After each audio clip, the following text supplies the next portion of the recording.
శ్రీ మహాభారతం 22వ భాగం. శ్రీ మహాభారతంలో కథలు. ఋష్యశృంగుడు.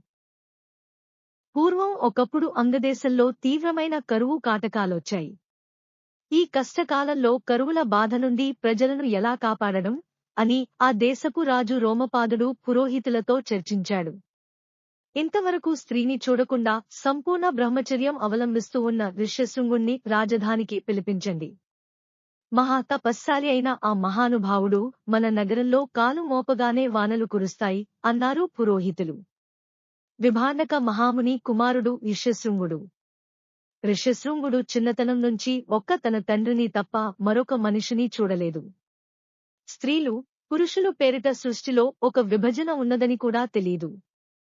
ఆ విధంగా శుద్ధ బ్రహ్మచారిగా పెరిగాడు. విభాండక మహాముని ఆశ్రమం నుంచి ఋష్యశృంగుడిని ఏ విధంగా రప్పించాలనేది రోమపాదుడికి సమస్య అయింది.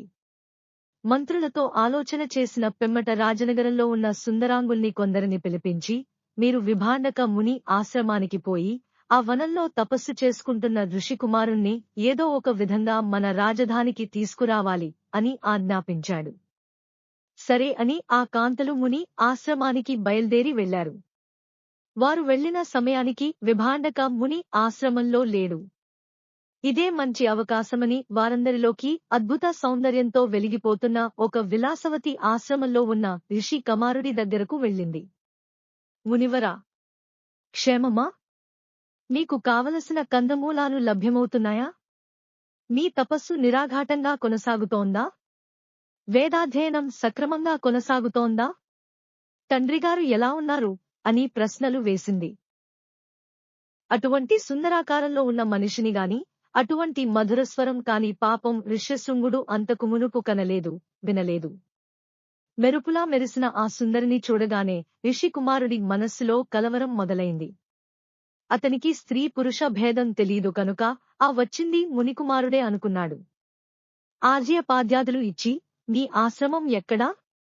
మీ వ్రత నియమాలేమిటి అని అడిగాడు.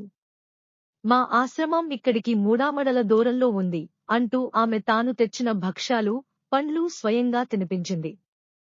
సువాసనలు వెదజల్లే పూలహారాలు మెళ్ళో వేసింది. అలా కొంతసేపు గడిపి, విభాండక మహాముని వచ్చేవేళకు అగ్నిహోత్రానికి వేళ అయింది అని సాకు చెప్పి తప్పించుకుంది. విభాండకుడు వచ్చేసరికి ఆశ్రమం అంతా చెల్లాచెదురుగా ఉంది.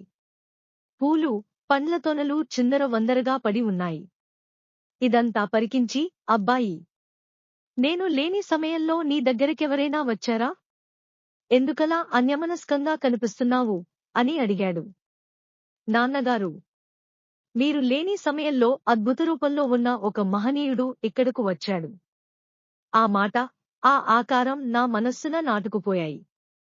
ఆ మూర్తిని చూడకుండా ఉండలేను. అతడితో స్నేహం చేయాలని ఉంది అని చెప్పాడు. విభాండకుడికి విషయం తెలిసిపోయింది. తమ తపస్సును భంగం చేయడానికి ఎవరో రాక్షసులు వచ్చారనుకుని, నేను లేనప్పుడు ఎవరినీ ఆశ్రమానికి రానివ్వకు అని గట్టిగా చెప్పాడు.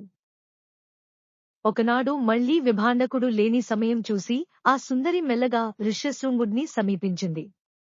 ఆమెను చూడగానే భరింపరాని మోహంతో ఋషికుమారుడు ఆమె దగ్గరకు పరుగెత్తాడు.